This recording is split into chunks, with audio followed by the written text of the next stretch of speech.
And that's one of the reasons I got elected. I said, we're going to do that. Nobody had any idea it was that bad, that sick, and that corrupt. And it seems hard to believe that judges want to try and stop us from looking for corruption, especially when we found hundreds of millions of dollars worth, much more than that, in just a short period of time. And we want to weed out the corruption. And it seems hard to believe that a judge could say, we don't want you to do that.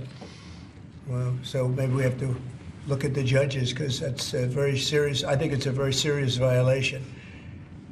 I'll ask Elon Musk to say a few words, and we'll take some questions. Elon, go ahead. Sure. So the at a high level, if you say what is the goal of Doge, and I think a significant part of the presidency is to restore democracy.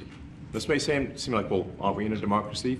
Well, if you don't have a feedback loop, okay, we would have to, if you sorry. So, tell you, gravitas can be difficult sometimes. If there's not a good feedback loop from the people to the government, and if you have rule of the bureaucrat, or if the bureaucracy is in charge, and then what meaning does democracy actually have?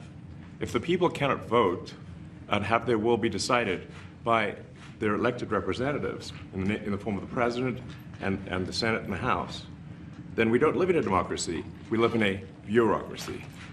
So it's incredibly important that we close that feedback loop, we fix that feedback loop, and that the public's elected representatives, the president, the House, and the Senate, decide what happens, as opposed to a large unelected bureaucracy.